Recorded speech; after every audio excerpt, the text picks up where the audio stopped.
A janela de transferências no Brasil em 2025 foi a mais cara da história do futebol brasileiro. Clubes investiram quase 2 bilhões de reais. Mas a pergunta é, meu irmão, será que valeu a pena? Nesse vídeo aqui, tu vai descobrir quem gastou mais, quem economizou e foi certeiro, quais foram as contratações mais caras do ano, quais foram as melhores contratações e quais são as mais promissoras, quem é que pode jogar muito nesse ano e são pouco conhecidos.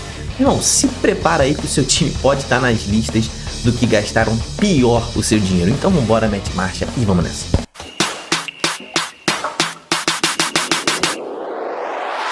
Fala, torcedores e torcedoras, fanáticas e fanáticos, eu me chamo Diogo Cunha, seja bem-vindo ao canal Torcedorismos. Estamos no meio do carnaval, né, meu irmão? Então, fiquei 2 dias sem fazer vídeo, mas estou voltando hoje, então se inscreve no canal porque nunca vamos parar de falar sobre futebol. E hoje, meu irmão, o vídeo é sobre o final da janela de transferências, né? Foi até o dia 28 de fevereiro. Os clubes brasileiros agora só podem voltar a contratar, né? Lá no meio do ano, a janela ali de julho, exceto os clubes que vão jogar o Mundial, né? Flamengo, Palmeiras, Fluminense e Botafogo vão ter uma janela específica ali pro Mundial. Mas fora isso, os clubes brasileiros só vão poder voltar a contratar lá em julho. Então a gente vai fazer um apanhado aqui, cara, dos times que mais gastaram dinheiro. Muita gente investiu pesadíssimo nessa janela para tentar fazer um primeiro semestre bom. A principal janela é essa, né? Então o ano vai correr de acordo com as contratações desta primeira janela. A segunda janela é geralmente para corrigir o curso, né? Ah, tá faltando um zagueiro aqui, meu meia se machucou, vou contratar outro, tá faltando um ponta, vou perder o jogador tal no meio do ano para Europa. Então, a gente vai ver aqui os maiores gastadores e os times que ficaram no 0 a 0. No final do vídeo você vai ver a lista, na minha opinião, das 3 melhores contratações da temporada e dos 3 jogadores mais promissores, jogadores que pouca gente conhece, mas que eles podem jogar muito nessa temporada no futebol brasileiro. Mas antes de eu começar, cara, com a lista, o que faz um clube gastar milhões de reais em uma janela de transferência? Me responde isso aí nos comentários, cara. É necessidade, cara? O seu time tava precisando de reforços mesmo e precisou investir pesado? É ambição? O cara tá investindo para revender lá na frente, como as SAFs fazem? Ou é pressão da torcida, né? A torcida tá pressionando por contratações. Mas vamos ver se esses investimentos valem a pena, né? E fala aí, cara, se você prefere um time que investe milhões ou um time que investe pouco, mas traz jogadores bons pra temporada, né? A gente sabe que no Nordeste saíram os 3 times que mais contrataram nessa janela, né?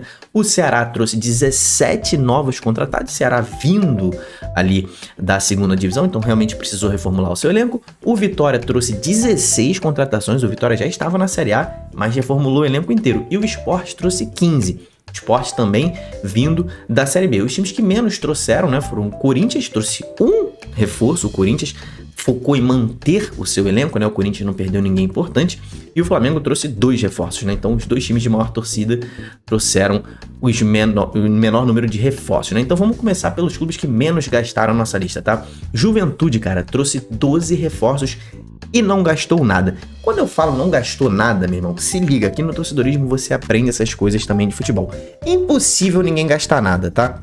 Quando você traz um jogador sem custos, né, de transferência, né, o cara tá livre no mercado e você assina, o clube paga as famosas luvas. Luva é um bônus para você assinar com o jogador. Porque quando o jogador tá livre no mercado, os direitos federativos pertencem ao jogador. Então é como se o clube pagasse ao próprio jogador pelos seus direitos federativos. Então não existe essa história de não gastar nada, né? Mas o Juventude trouxe 12 reforços e nenhum deles foi necessário pagar ali uma rescisão contratual. Então não gastou com transferências, pagou só as luvas, tá? O São Paulo, idem, trouxe 4 jogadores, mas não gastou com rescisão contratual, mas deve ter pago luvas gigantescas pro Oscar, por exemplo, que foi uma das principais contratações do ano. O São Paulo trouxe o Oscar, mas não precisou pagar rescisão contratual. O Mirassol aí começa a gastança aqui, tá? O Mirassol um clube que recém conseguiu essa vaga na Série A pela primeira vez na sua história, trouxe 13 jogadores normal, reformulou o seu elenco, não fez contratações significativas, assim, nomes bombásticos, né? Trouxe ali o Reinaldo, lateral ex-São Paulo, ex-Grêmio, mas gastou aí 3.900.000 nessa janela, o Mirassol, tá? Vem ali na 17ª posição o Ceará, que veio da segunda divisão, trouxe 17 jogadores, o clube que mais contratou e gastou 4 milhões e 100 mil reais, tá? Destaque ali pro Sobral, né? Que só o empréstimo do Sobral, que pertence ao Cuiabá, foi 1 milhão e 800, tá? Então o Sobral voltou pro Ceará por empréstimo e foi esse custo, o valor do empréstimo dele. Na 16ª posição vem o Fortaleza com 6 contratações e gastou 5 milhões e 700 mil reais nessa janela. O Fortaleza não gastou muito.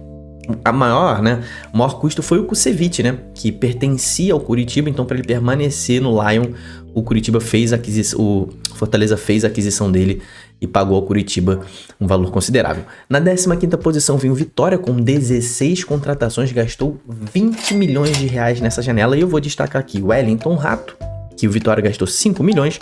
Atacante Fabrício veio da Espanha por 3 milhões de reais. Lucas Braga, 5 milhões de reais. E o PP veio do Grêmio aí por 1 milhão e 200 mil reais, tá? Aí esses foram os clubes que gastaram menos, né? Agora os clubes que gastaram moderadamente, não perderam a linha, mas fizeram um investimento ali significativo. O Corinthians, com a sua única contratação, né? O Fabrício Andileri, lateral, que chegou há pouquíssimo tempo no final da janela, custou 29 milhões de reais ao Corinthians, foi o valor que o Corinthians desembolsou nessa janela. Na 13ª posição vem o Flamengo, que só com 2 contratações, né? Trouxe o Danilo, sem custos, né? Só com as luvas que eu te falei, e gastou 31 milhões de reais nessa janela pelo Juninho, o atacante centroavante aí que veio para ocupar a vaga deixada pelo Gabigol. Foi a contratação mais cara do Flamengo e foi o custo total do Flamengo na janela. Na 12ª posição vem o Internacional de Porto Alegre, que gastou 53 milhões e 200 mil reais. Vou destacar aqui o zagueiro Juninho, que chegou por 6 milhões de reais, mas a grande custo do Inter foi com a aquisição do Bernabé.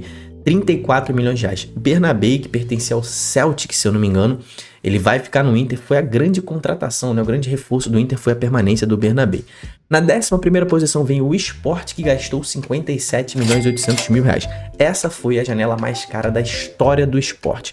Esse é o time mais caro da história do Sport. Ele gastou 15 milhões de reais no Carlos Alberto, ex-Botafogo, 12 milhões de reais no Atencio, né? Rodrigo Atencio, uma joia do Independente da Argentina. Gastou 9 milhões também no Matheus Alexandre, né, lateral que era do Cuiabá. Na 10ª posição vem o Vasco, cara, que ainda ali, sem muito poder de investimento, gastou 74 milhões e 600 mil reais nessa janela, tá?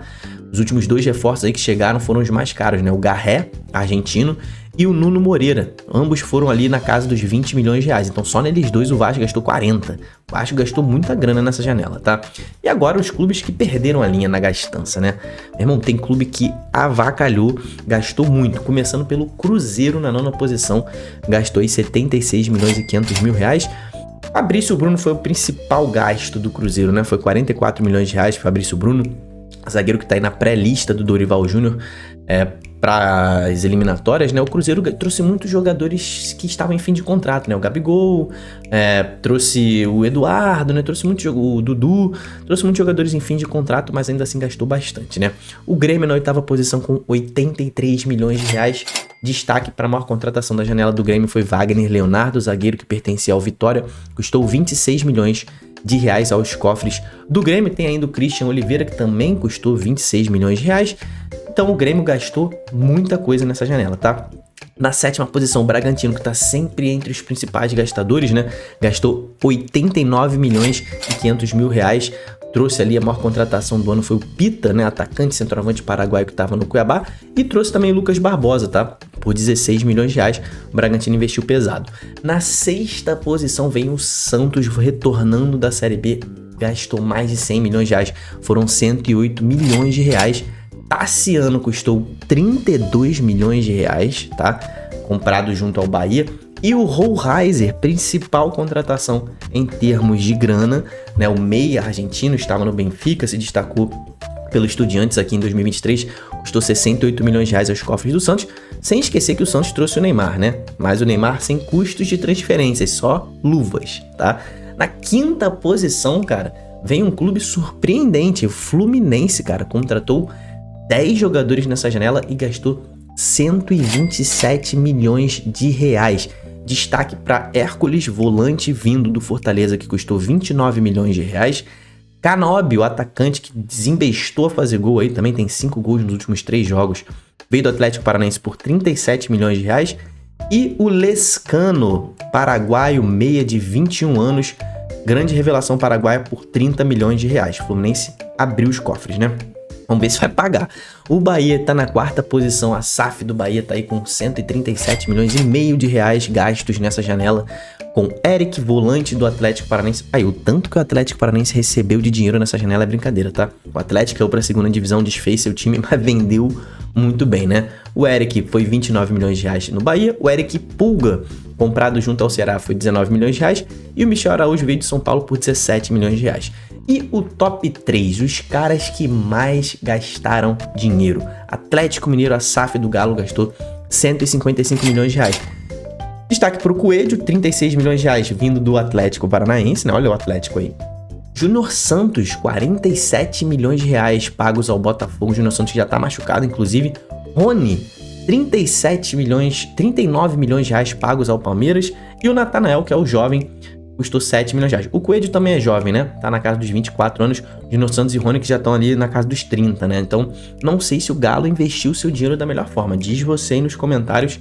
Eu não concordo com esse dinheiro gasto nesses jogadores do Galo, não, tá? Achei que foram contratações boas, porém muito acima do valor de mercado deles, né? Na medalha de prata vem o Palmeiras, que avacalhou e gastou 412 milhões de reais.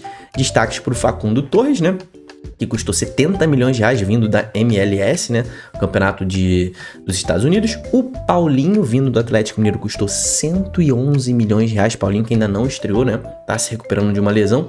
E a maior contratação aí da história do futebol brasileiro, Vitor Roque, está de volta ao futebol brasileiro e o Palmeiras vai pagar 157 milhões de reais ao Barcelona, né? E o clube que mais gastou, cara, é o Botafogo de John Textor, atual campeão brasileiro e da Libertadores, gastou 416 milhões de reais nessa janela, com destaque para Jair, zagueiro de 18 anos vindo do Santos, 87 milhões de reais. Wendel, volante que só vai chegar na janela do meio do ano, mas já está contratado e custou 123 milhões de reais pagos ao Zenit da Rússia. Arthur, também vindo do Zenit, custou 62 milhões de reais.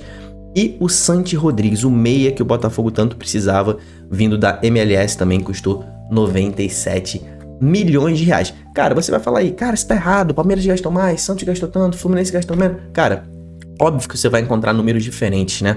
Porque esses valores estão em reais. E as contratações são feitas em euro ou em dólar. Eu usei aqui a cotação de hoje, meu irmão. Então, na cotação de hoje, quem gastou mais foi o Botafogo. Pode ser que na cotação de amanhã, o Palmeiras tenha pago 25 milhões de euros no Vitor Roque e o euro dispare e o Palmeiras vai gastar mais em reais, né? Eu quis trazer o valor em reais para ficar mais próximo da nossa realidade, né?